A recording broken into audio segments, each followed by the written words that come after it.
시티 스터드는 빅토리아 여왕시대인 1860년 12월 2일 아버지 에드워드 스터드와 어머니 도로시 사이에서 삼형제 중 막내로 태어났습니다. 아버지 에드워드 스터드는 인도에서 염료를 재배하는 농장의 소유주로 엄청난 돈을 모은 탁월한 사업가로 영국에 돌아와 경마를 하며 한가한 여생을 보냈습니다. 그러다가 1875년 스터드가 15살 되던 해 그의 아버지는 미국의 유명한 부흥 강사 무디의 전도 집회에 참석하여 극적인 회심을 하게 됩니다. 그 후 경마나 사격이나 사냥이나 극장, 무도회 같은 일에는 발을 끊고 친구들과 친척들의 영혼을 구원하는 일에 몰두했습니다. 저택 거실에 의자와 소파 등을 갖춰놓고 런던에서 뛰어난 성경 선생님들을 모셔와 친척들과 친구들의 영혼을 구원하는 일에 오로지 전념했습니다. 특히 그의 세 아들은 특별 전도 대상이었습니다. 삼형제는 아버지의 헌신적인 열정적 노력에 결실을 맺어 스터드가 18살 되던 해 영적 회심의 극적인 순간을 맞이합니다. 아버지 친구이자 선교사 한 분이 집을 방문하였고 그분의 전도로 인해 같은 날 세 아들 모두 예수님을 그리스도로 영접하게 됩니다. 그날 찰스는 막 크리켓을 하러 나가려던 참이었습니다. 그런데 선교사님이 예고도 없이 나타나서는 너는 그리스도인이니? 라고 물었습니다. 찰스는 그가 말하는 의미에서의 그리스도인은 아니지만 물은 만큼 자란 이후 지금까지 예수 그리스도를 믿어왔으며 교회 또한 확실히 다닌다고 대답했습니다. 그러나 그는 밀랍처럼 찰싹 달라붙었습니다. 자 여길 봐. 하나님이 세상을 이처럼 사랑하사 독생자를 주셨으니 이는 저를 믿는 자마다 멸망치 않고 영생을 얻게 하려 하심이니라고 하셨어. 너는 예수 그리스도께서 돌아가신 것을 믿지? 네. 그렇다면 그 말씀의 다른 절반도 믿겠지? 영생을 얻게 하려 하심이라는. 아니요, 그건 믿지 않아요.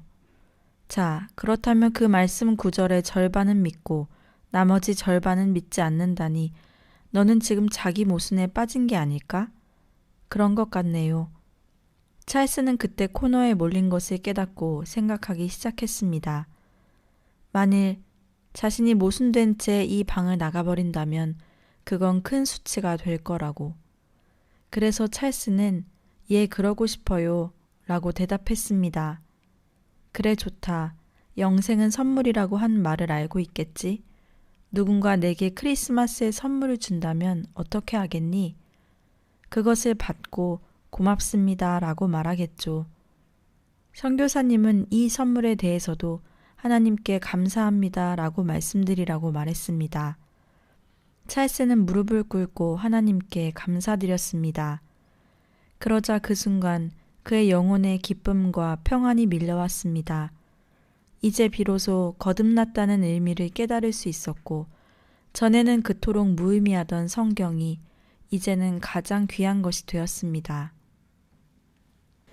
운동을 좋아하는 가정에서 태어난 스터드는 어려서부터 사냥과 크리켓 그리고 멋진 경마를 했습니다. 그는 당시 상류 사회에서 누리는 모든 안락함을 맛보고 성장했습니다. 세 형제 모두 크리켓에 뛰어난 자질을 보였습니다. 아버지가 돌아가시자 스터드는 더 열광적으로 크리켓에 빠져들었습니다. 그는 고등학교 시절 이튼시와 케임브리지에서 가장 뛰어난 크리켓 선수이자 주장으로 활동했습니다. 찰스는 1882년에는 대학 3학년으로 영국의 가장 위대한 선수라는 격찬을 받았습니다. 스터드의 투구와 타격은 완벽에 가까웠고 반세기 동안 깨지지 않는 경이적인 기록, 쾌활한 성격, 좋은 인상, 친절한 마음으로 대학 내에서 최고의 인기 스타였습니다. 화려한 명성과는 대조적으로 스터드의 신앙생활은 무기력했습니다. 6년 동안이나 곁길로 빠져 있었습니다. 그는 이렇게 자신을 설명했습니다. 다른 사람을 찾아가 그리스도의 사랑에 대해 말해주기보다 이기적이 되어 내 자신에게만 몰입했습니다. 그 결과 예수님에 대한 사랑은 식어갔고 세상에 대한 사랑이 들어오기 시작했습니다. 나는 그렇게 불행스런 타락의 상태에서 6년의 세월을 보냈습니다. 이런 그에게 한 가지 중요한 사건이 찾아왔습니다. 1884년 그의 둘째 형 조지가 삶과 죽음 사이를 오가는 모습을 지켜보게 되면서 이런 생각이 마음속에 떠올랐습니다. 세상의 화려한 인기가 조지에게 무슨 가치가 있단 말인가? 명예와 찬사는 또한 무슨 가치인가? 이 세상의 부가 한 인간이 영혼 앞에 서게 될 때 무슨 의미를 갖는단 말인가? 그러자 한 음성의 대답이 들리는 듯 했습니다. 헛되고 헛되니 모든 것이 헛되니라. 하나님은 형 조지의 건강을 회복시켜 주셨고 이제 스터드는 성경과 주 예수 그리스도 외에는 관심이 없어졌습니다. 스터드는 세상을 향한 마음에서 완전히 돌이켜 복음을 위한 헌신을 다짐합니다. 스터드는 크리켓에 쏟은 의지와 정열을 그리스도의 복음을 전하는 데 바치겠다고 결심하였고 스터드의 친구들인 크리켓 선수들이 차례로 그리스도를 영접하는 역사가 일어났습니다.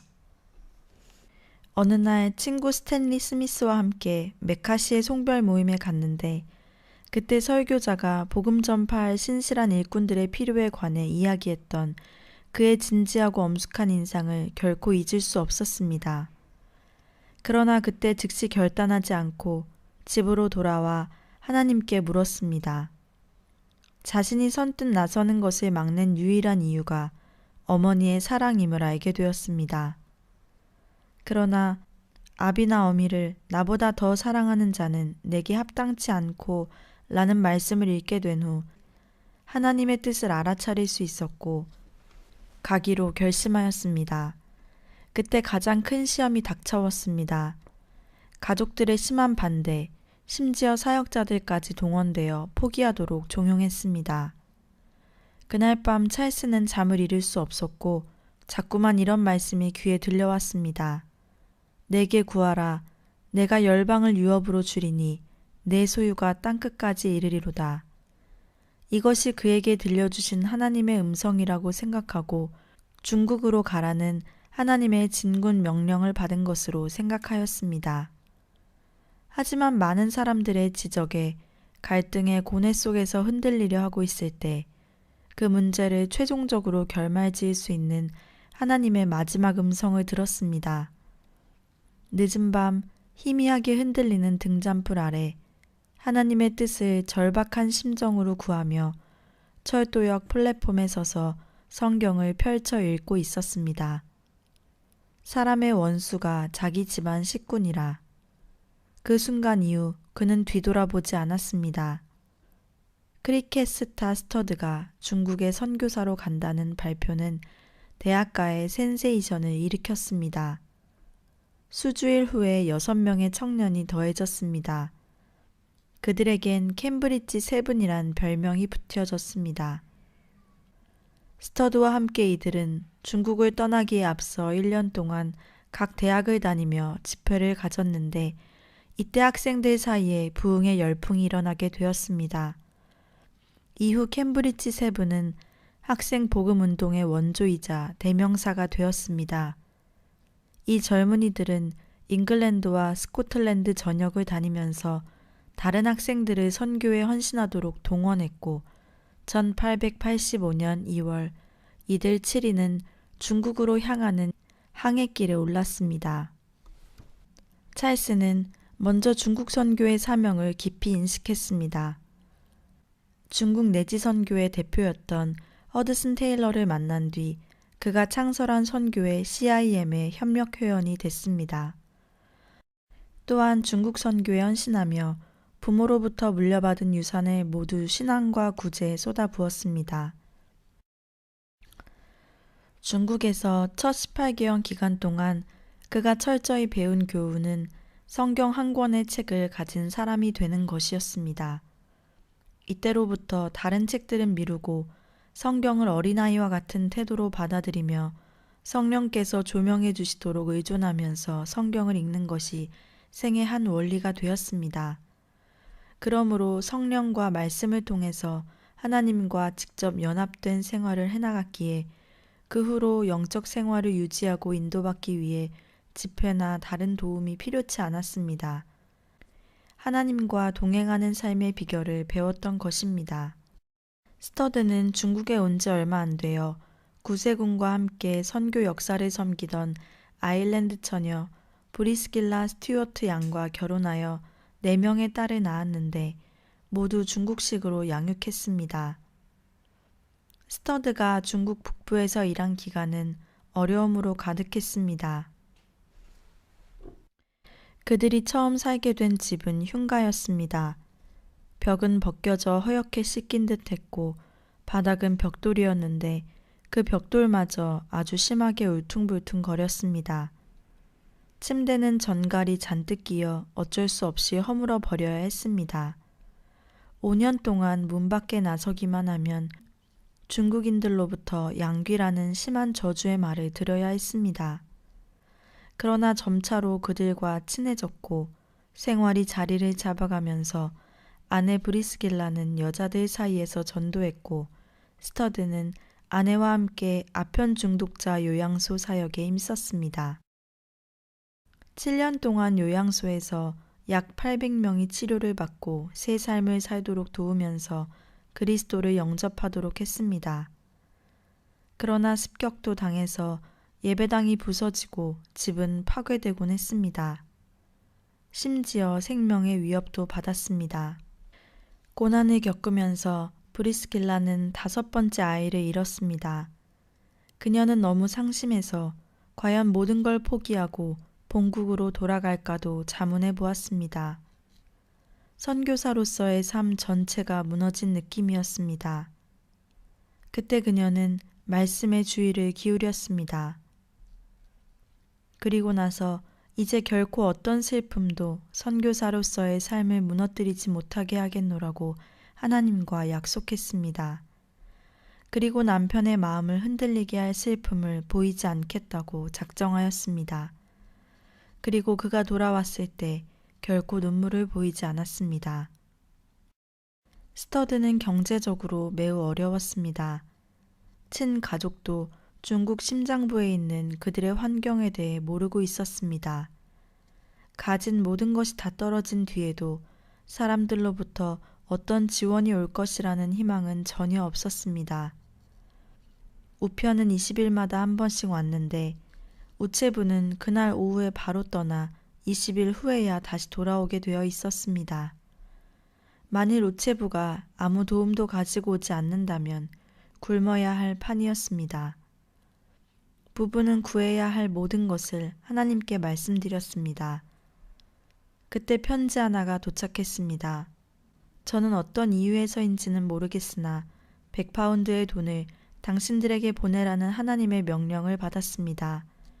당신들을 만난 적도 없으며 단지 가끔 당신들의 이야기를 들은 적이 있을 뿐입니다. 그러나 하나님의 명령 때문에 저는 잠을 잘 수가 없었습니다. 그 이유는 저보다 당신들이 더 잘 아시리라 믿습니다. 아무튼 여기 그 돈을 동봉합니다. 이 돈이 당신들에게 유용하길 바랍니다. 스터드는 건강이 악화되어 가족과 함께 중국에 온 지 10년 만인 1894년 영국으로 돌아왔습니다. 그 이후로부터 6년 동안 건강이 좋지 않은 악조건 하에서도 스터드는 미국과 유럽 전 지역 캠퍼스를 순회하면서 쉬지 않고 강연과 집회에 열중했습니다. 심한 과로와 영양 부족에 시달렸습니다. 그러나 그에게 휴가란 임지의 변경을 의미할 뿐이었습니다. 스터드는 무디의 초청으로 미국에서 18개월간 머무르면서 대학생들 중심으로 집회를 쉴 틈 없이 인도했습니다. 허버트 케이는 수천 명의 학생들이 그의 집회로 모여들었는데 때로는 하루에 6차례나 집회를 가졌다고 했습니다. 그리고 이러한 부흥회를 통해 수백 명의 학생들이 해외 선교사로 자원했다며 당시를 수뢰했습니다. 찰스 스터드는 오직 자신의 삶을 취하시어 감춘 당신을 드러내는 십자군이 되게 하소서 라는 소원을 가지고 무디와 함께 영국과 유럽을 위시하여 미국의 수많은 학생들이 선교사로 나갈 수 있도록 인도하였습니다. 그는 학생 자원자 운동 SVM의 선구자가 되었습니다. 이 운동은 학생들이 스스로 자원해서 선교에 헌신하는 운동으로 이들은 세계 복음화는 우리 세대의 우리 손으로 라는 비전을 가지고 자원해서 선교사로 나갈 것에 서명하기 시작했습니다. 이 운동은 1930년대까지 지속됐는데 이 중 2만 500명의 선교사가 이 운동을 통해 북미에서 전 세계를 향해 나아갔습니다. 스터드는 1900년이 되자 인도에서 농장주로 일했던 아버지의 유언을 따라 가족과 함께 인도 선교사로 떠나게 됩니다. 심한 천식을 앓았지만 인도 북부 유타카문드 유니언 교회에서 초청받아 목회를 했습니다. 여기에서 주로 영국인 농장주들과 영어 사용권 족속들에게 복음을 전하였습니다. 그러나 스터드는 건강이 악화되어 6년 후 다시 본국으로 돌아오게 되었습니다. 천식으로 끊임없이 시달려 새벽 2시와 4시 사이 외에는 거의 잠을 자지 못했습니다. 영국에 돌아온 그는 순회 강연을 계속하였으나 자신이 하나님의 뜻을 행하고 있다는 분명한 확신이 없었습니다. 그러던 어느 날 그의 생애에 또 한 번 일대 방향 전환이 되는 사건이 발생합니다. 1908년 리버풀에서 그는 아주 이상한 글이 적힌 벽보를 보게 되었습니다. 식인종이 선교사를 기다린다. 그것은 칼컨 박사라는 외국인이 붙인 것이었습니다. 수십만의 중앙아프리카 사람들이 복음을 들어본 일도 없이 죽어가고 있습니다. 상인, 무역상들이 황금을 찾으러 몰려오지만 그리스도를 전하러 간 사람은 아무도 없습니다. 는 말을 듣게 되었을 때 그 순간 스터드는 마음 깊은 곳에서 부끄러움이 치밀어 올랐습니다. 이때 그의 나이 50세였습니다. 그는 병약하여 의사로부터 그가 아프리카로 가면 반드시 죽을 것이라고 경고를 받은 데다 재정적인 뒷받침도 없었습니다. 설상가상으로 아내 브리스길라도 심장 쇠약으로 병중에 있었기에 의사는 강력히 반대했습니다. 이에 스터드는 하나님께 기도했습니다. 왜 그리스도인은 아무도 가지 않습니까? 하나님의 대답은 네가 가는 게 어떠냐는 것이었습니다. 의사가 못 가게 할 겁니다. 라고 말씀드렸더니 내가 좋은 의사가 아니더냐? 내가 너와 함께하지 않겠느냐? 그곳에서도 내가 너를 지켜주지 않겠느냐? 하셨습니다. 변명의 여지가 없었습니다. 해야만 할 일이었습니다. 스터드는 황금을 찾기 위해 도박하는 불신자들도 있는데 나는 하나님을 위하여 도박을 하겠다고 결심했습니다. 1910년 12월 15일 단신으로 아프리카 정탐길을 떠났습니다. 그가 출항하던 날 하나님께서는 놀라운 계시를 보여주셨습니다. 리버풀을 떠나는 첫날 밤 잠자리에 들자마자 하나님께서 이상한 말씀을 하셨습니다. 이 여행은 단순히 수단을 위한 여행이 아니라 전 세계 미전도 지역을 위한 여행이다. 인간의 이성으로는 이 말씀이 너무나 터무니없는 말씀이었습니다. 그러나 그는 믿음은 불가능을 우습게 여긴다는 것을 믿었습니다. 그리고 다음에 본국으로 돌아와 아프리카 선교 중심부 HAM이라는 선교 후원회를 만들고 이 선교회의 파송으로 53세가 되던 해인 1913년에 후일 그의 사위가 된 알프레드와 함께 아프리카로 떠났습니다. 스터드는 18년 동안 아프리카 중심부에 위치한 벨기에령 콩고에서 복음 사역을 하였습니다. 그는 킬로라는 곳에 도착했습니다. 킬로는 거대한 금광 중앙에 있었습니다. 그곳에서는 짐 운반이 어려워 3개월을 꼼짝 않고 있어야 했습니다. 차츰 천막과 검소한 생활에 익숙해져 갔습니다. 한 사람당 천막 하나, 침대 하나, 상자와 물통 하나씩 있으면 우기가 되어도 더 바랄 게 없었습니다. 천막 밖에 돌 3개로 가열대를 만들면 호화 부엌이 되었습니다. 이제까지 사용해온 기구들이 없어도 잘 지낼 수 있다는 것은 상상도 못했던 일이었습니다. 여기에서 스터드는 열병을 앓았습니다. 어떤 약도 소용이 없었습니다. 가장 절망스러울 때 한 말씀이 떠올랐습니다. 너희 중에 병든 자가 있느냐? 저는 교회 장로들을 청할 것이요.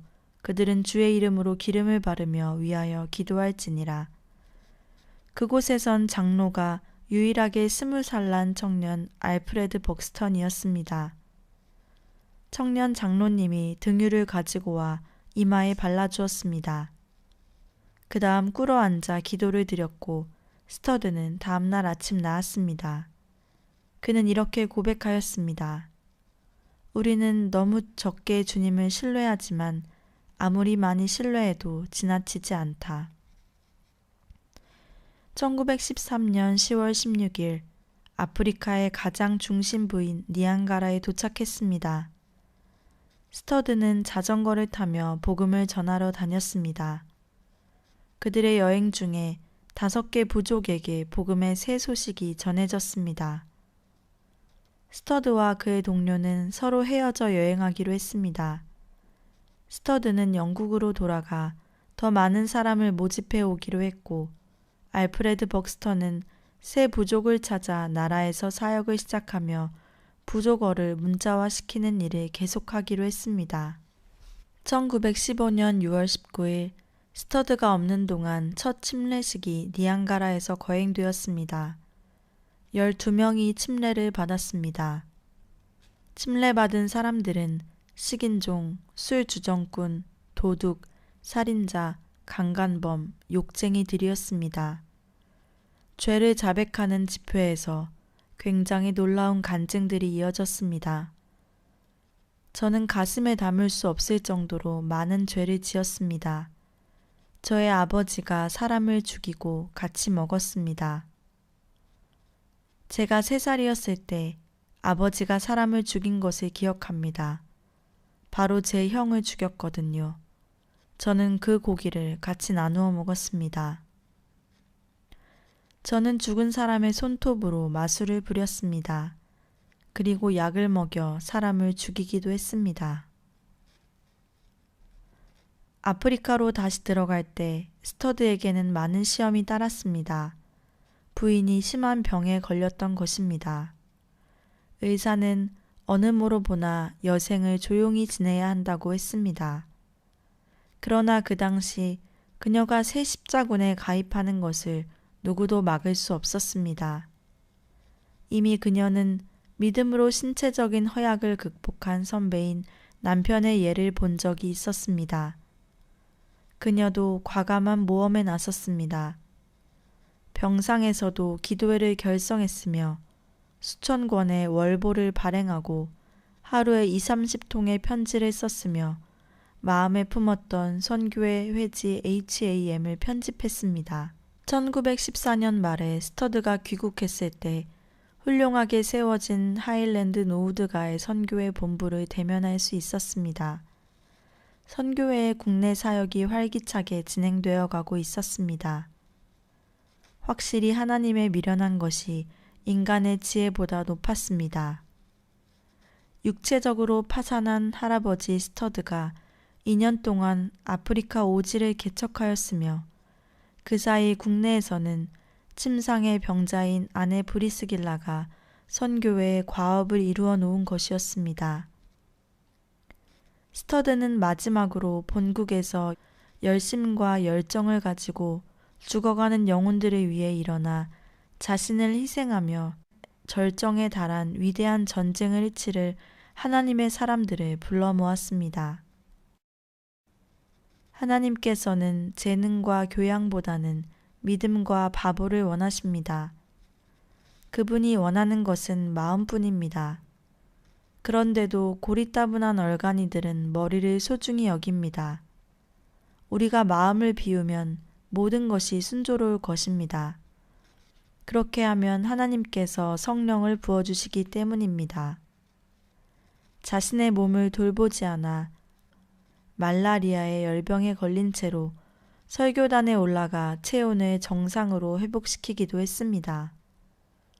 1916년 7월 8명의 단원과 함께 아프리카로 돌아갈 준비가 되었습니다. 스터드는 이것이 영국과 마지막 작별이며 이 땅에서 부인에게 한 거의 마지막 작별 인사가 될 줄은 스터드나 그 부인도 생각하지 못했습니다. 13년 후에 그들은 겨우 2주일 동안 함께 있었을 뿐이었으며 주님의 보좌 앞에서 영원한 재회를 맞이했습니다. 1917년 사역을 하다가 같이 사역을 하던 알프레드와 휴식이 필요한 5명의 선교사들이 떠났습니다. 이제는 단 몇 사람만 남아 일하게 되었습니다. 그 이후로는 엄청난 시련의 시간이었습니다. 일꾼의 부족, 건강의 악화, 그 무엇보다도 배교의 상처가 심각했습니다. 몇몇 지도자격인 성도가 죄에 빠지게 되었습니다. 1920년 봄에 위로가 되는 일이 생겼습니다. 본국의 스터드 부인과 위원회는 보충 인원을 보낼 필요성을 느껴서 기도하기 시작했고 일꾼이 6명에서 거의 40명으로 늘어나며 그 중에는 막내딸 폴린과 그녀의 남편도 끼어 있었습니다. 1922년 스터드는 본부를 이반비로 옮겼습니다. 사람들은 그를 부하나 무쿠바, 위대한 하얀 추장이라고 불렀습니다. 이반비는 선교의 중심지가 되었습니다. 이반비에서 5시간 거리인 인바이의 마을을 찾아갔습니다. 그 마을 대표가 선생을 요청했었기 때문입니다. 하나님의 말씀을 듣기 위해 1시간, 2시간 또는 8시간, 10시간을 걸어온 약 1,500명의 사람들이 무더운 한낮의 아프리카 태양 아래 땅바닥에 빽빽이 쭈그리고 앉아서 하나님께 마음과 입술과 목소리로 찬양을 부르고 있었습니다. 그런데 스터드는 아프리카 오지에서 문제에 직면하게 되었습니다. 처음에는 많은 사람들에게 분명한 신앙의 응답이 있었으며 많은 침례자들이 있었으나 그 다음부터 많은 사람이 죄와 게으름을 보여주었고 심지어는 지도자격인 그리스도인들 사이에서도 이기심이 발동하였습니다. 또한 사역지의 몇몇 사람이 진실한 신자의 삶 속에는 실제적인 경건의 생활이 전적으로 나타나야 한다는 스터드의 강력한 주장에 맞서고 나섰습니다. 또한 선교회의 근간을 이루는 단순한 믿음과 최고의 희생적 삶의 기준이 마음에 들지 않는다는 사람들도 생겼습니다. 그 단순한 믿음과 최고의 희생이란 원주민식 주거지에서 거주하며 가장 간소한 식사를 하고 무휴가, 무오락 등 이방인을 구원하는 한 가지 일에만 전심전력해야 함을 의미했기 때문입니다. 그리하여 사역에 있어서 스터드의 지도력에 반대하는 보이지 않는 세력이 있었습니다. 마침내 이 일로 2명의 선교지 사역자가 스터드의 요구로 해고당했으며 1명이 사퇴하게 되었습니다. 1925년 어느 날 밤 드디어 돌파구가 생겼습니다. 이날 밤 스터드는 종전의 영권 때문에 크나큰 마음의 짐을 안고 기도회에 갔습니다. 스터드가 가장 좋아하는 히브리서 11장 믿음의 영웅들에 대한 말씀을 다 함께 읽고 있었습니다. 오늘 밤 우리에게 절실한 것은 이것입니다. 하나님께서 믿음의 선배들에게 그리하셨던 것처럼 우리에게도 주실까요? 물론 주실 것입니다. 그럼 무슨 조건이 필요합니까? 그 조건이란 항상 같습니다. 몽땅 팔아라. 하나님께서 요구하시는 대가는 하나뿐입니다. 할인은 없습니다. 하나님은 모든 것을 드린 사람에게 모든 것을 주십니다. 이 세상 모든 것, 육신의 모든 것, 마귀의 모든 것에 대한 죽음, 그리고 아마 모든 것 중에 제일 적수인 당신 자신에 대한 죽음, 이것이 조건입니다. 참석했던 모든 사람이 차례로 일어나 똑같은 맹세를 했습니다. 이 축복이 가장 멀리 떨어진 선교지까지 퍼져나갔습니다. 그때부터 단결, 사랑, 희생에 대한 기쁨, 그리고 아프리카 오지에 있는 십자군들이 맡은 영혼에 대한 열정이 선교 현지에서 막혀진 적이 없었습니다. 스터드는 둥근 오두막에서 살았습니다. 스터드는 식사를 불규칙적으로 꼭 한 그릇 먹었으며 수면은 4시간 정도, 휴가는 13년 동안 하루도 없었습니다. 옷은 주일이나 평일이나 매일 똑같은 카키색 저고리와 남방이었으며 책은 실질적으로 성경뿐이었습니다. 그의 다리 하나가 뻣뻣했기 때문에 그는 외다리로 통했습니다. 새벽 2시 반이나 3시쯤이면 움직이기 시작하는데 이 외다리는 시계같이 규칙적으로 일어나 성경 한 권을 꺼내 들고 하나님과 독대하는 시간을 가졌습니다. 아침 원주민 집회를 주도하면 3시간 이하로 끝난 적이 거의 없고 밤에 백인 선교사들과 기도회를 하면 7시에서 9시나 10시까지 계속되었습니다. 새벽에 하나님과 함께하면서 깨닫고 들은 것이 영혼의 구원을 위해 불타오르는 마음과 숯불을 댄 입속에서 쏟아져 나왔습니다. 하나님과의 만남보다 집회 준비를 위해 더 필요한 것은 없었습니다. 낮 시간은 주로 고된 일로 보냈습니다. 고된 일을 하는 데 있어서 마지막 마감 작업을 꼼꼼히 해냈습니다.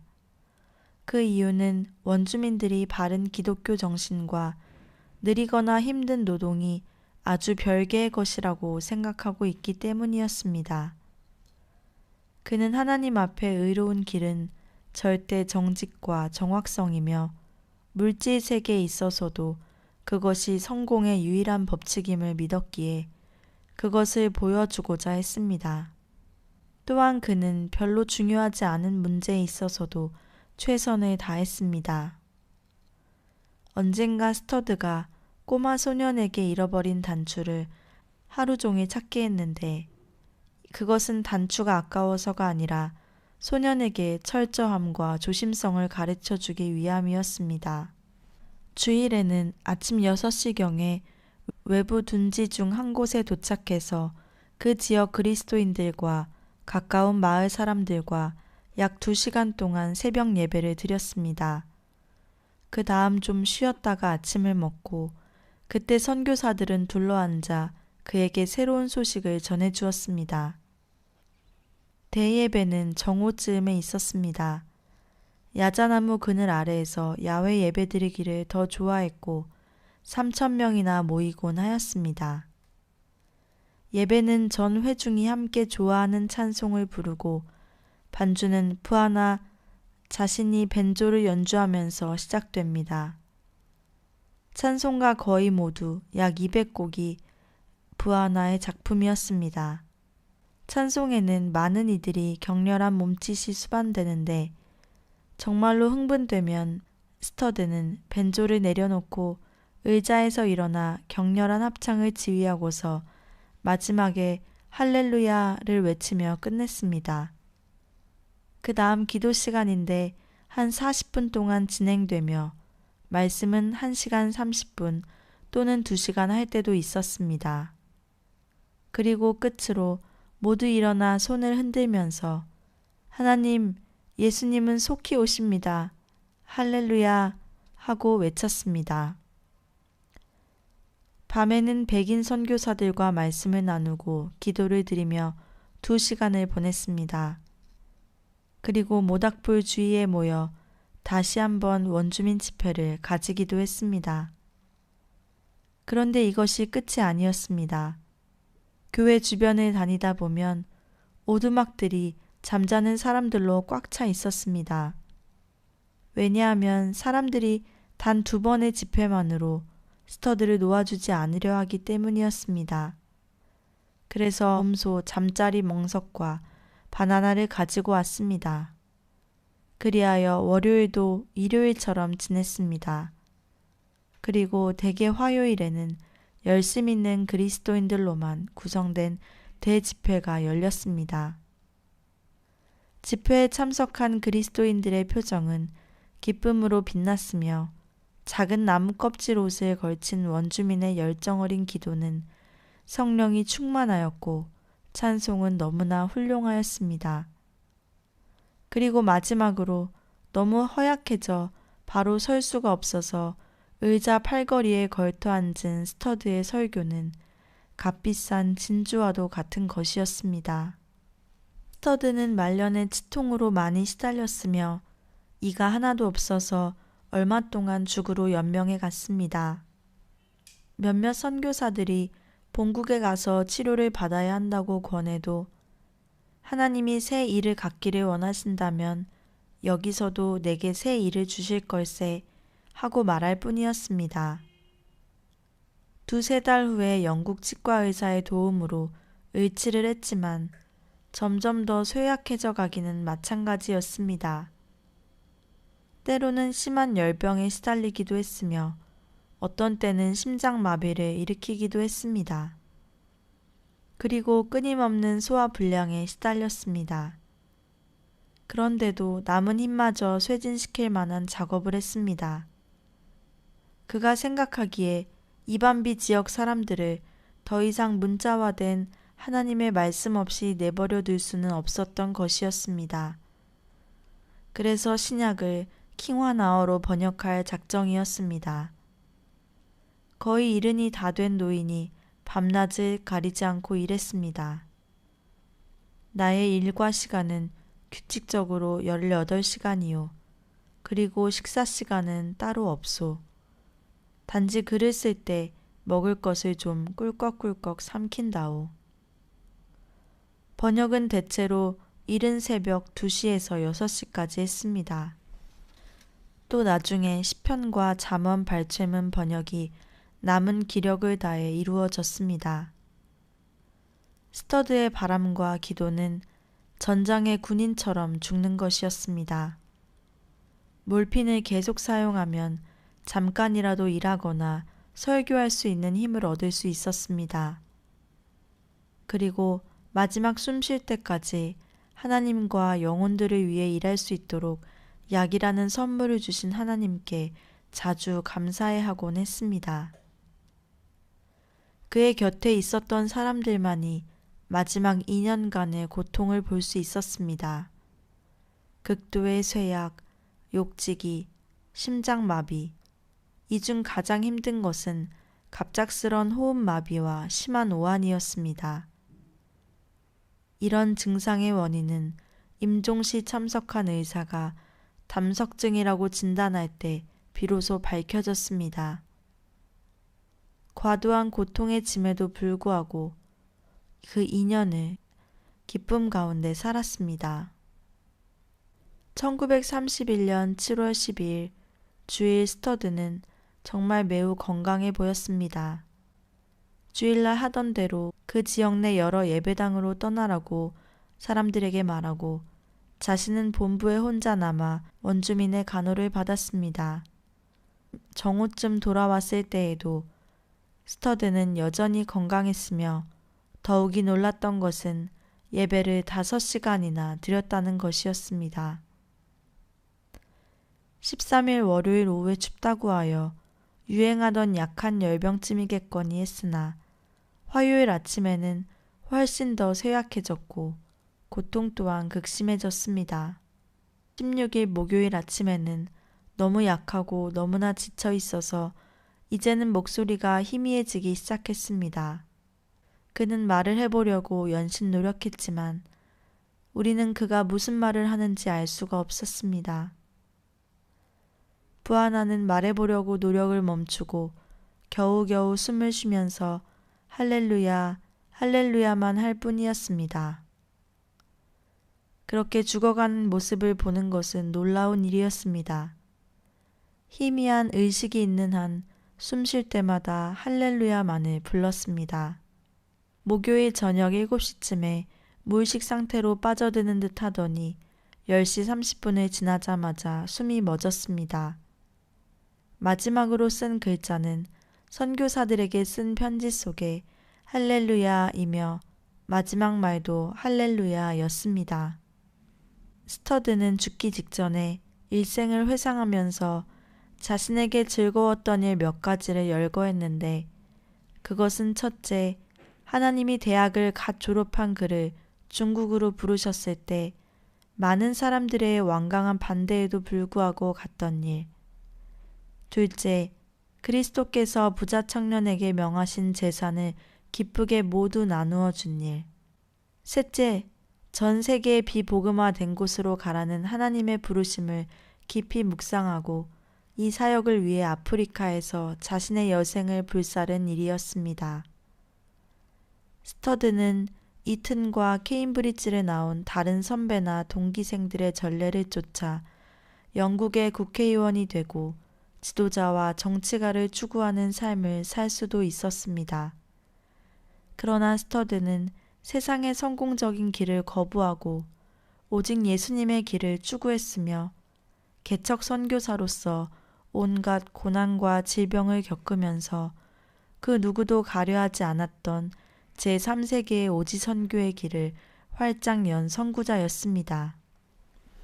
중국에서 18년, 인도에서 6년, 아프리카 오지에서 18년 여생을 71세로 소천하기까지 하나님 나라의 확장을 위해 자신과 가족을 돌보지 않고 미친 듯이 뛰었습니다.